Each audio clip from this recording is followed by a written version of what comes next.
नमस्कार दोस्तों, world show कहानी में आपका स्वागत है। आज की कहानी है आत्मसंतुष्टि।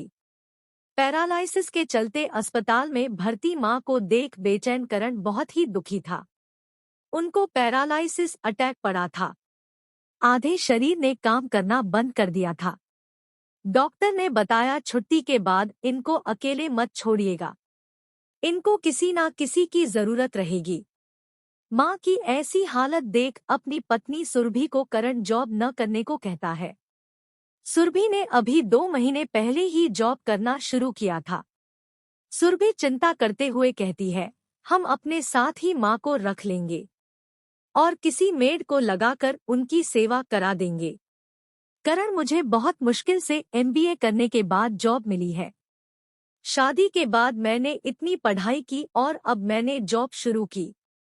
तुम मुझे जॉब छोड़ने को मत कहो। कहते कहते सुरभि की आंखें नम हो गई। पर ऐसा कैसे हो सकता है? जब तक कोई घर वाले नहीं हो तो माँ बाप की सेवा कैसे हो सकती है? पिताजी भी तो कितने बीमार रहते हैं और नौकरों के सहारे यह तो मुमकिन ही नहीं। माँ की ऐसी हालत हो गई है, इसलिए हमारी जिम्मेदारी बनती है। अब हमें ही इनको देखना है। और अभी छोटे भाई मानव की शादी को भी 1-2 साल है, इसलिए और सारी जिम्मेदारी हमारी ही बनती है। कहते कहते करण की आंखों में आंसू आ गए। करण की बात सुन सुरभि ने अपने को संभालते हुए करण के कंधे पर हाथ रखते हुए मन मार के बोली, तुम दुखी मत हो, कल ही मैं अपना रिजाइन लेटर दे दूंगी। सुरभि के आंखों में आंसू थे। हालात से समझौता कर आज दिल पर पत्थर रख वह अपने कैरियर की आहुति दे रही थी। सोची कुछ दिनों में मां की हालत संभल जाएगी तो मैं फिर से अपनी जॉब स्टार्ट करने की कोशिश करूंगी।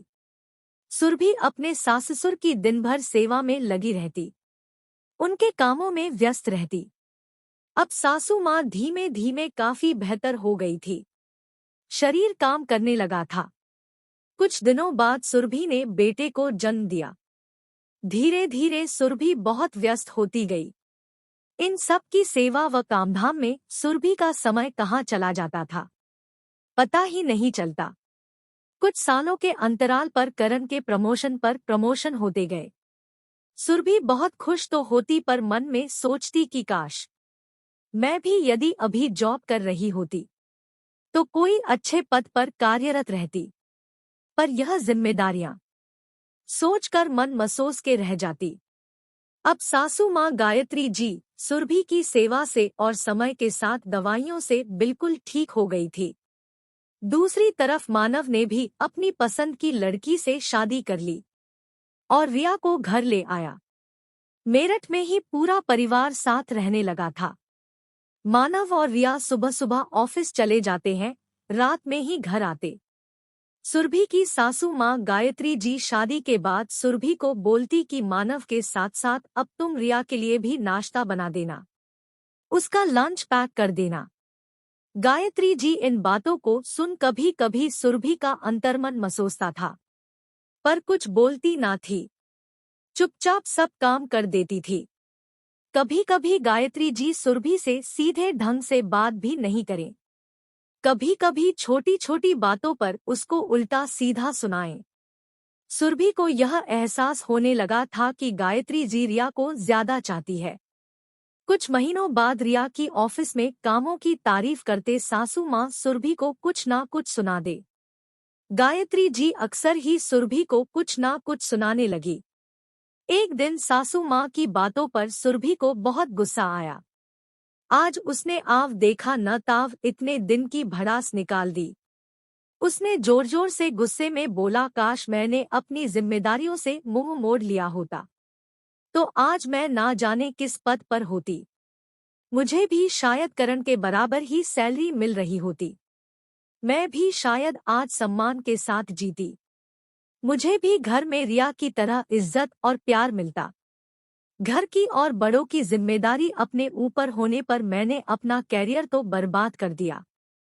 अगर मैं अपनी जिम्मेदारियों से मुंह मोड़ लेती तो आज मैं एक सफल वर्किंग विमेन तो कहलाती। सुरभि रोते हुए बोली। उसकी जोर जोर से आवाज सुन धीरे धीरे घर के सब लोग इकट्ठे हो गए। उसने फिर हिचकी ले रोते हुए बोलना जारी रखा, किसी का किया धरा तो कुछ ही दिनों में लोग भूल जाते हैं, पर अपनी पहचान से शायद आज मुझे आत्मसंतुष्टि मिलती। वह शायद मेरे लिए व समाज के लिए तो सही रहता। मैं करण की बातों में ना आती, मैं जिम्मेदारियों से मुंह मोड़ लेती तो मैं भी एक सफल इंसान होती। सुरभि की बातें सुनकर गायत्री जी को वो पुराने दिन याद आ गए। आंखों में आंसू के साथ वह बोलने लगी, माफ कर दे बेटी, यदि मैंने तुझे कुछ भला बुरा कहा, मुझे माफ कर दे। कहते हुए उसको चुप कराने लगी। मन में गुबार भरी सुरभि आज ना जाने क्यों चुप होना ही नहीं चाह रही थी। उसने फिर बोला, अपने बच्चे के लिए और सासू माँ आपके लिए नौकरानी रख देती, किसी भी तरह काम कराती, तो आज घर के बड़े जो इतने आराम तलब हो गए मेरी वजह से, वह वैसे भी ना होते। अपनी जिम्मेदारियां समझते और मैं भी आजादी से अपनी जिंदगी जीती। शायद मैंने गलत किया, काम तो सब हो जाते हैं। समय निकल गया तो आप अपने मुकाम को जिसे छूने की चाहत हो, वह नहीं पूरी कर पाते।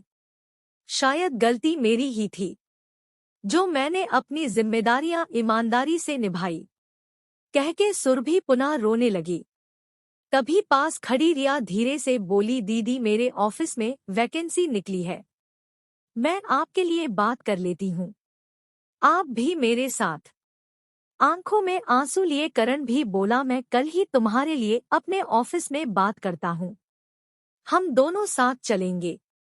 मुझे नहीं पता था कि तुम अंदर ही अंदर इतना दुखी हो, मुझे माफ कर दो सुरभि। सबकी बातें सुन गायत्री जी बोली कि बहू अब घर की जिम्मेदारी मेरी है, मैं देख लूंगी, तू भी अपने मन से जिंदगी जी, यह मैं चाहती हूँ।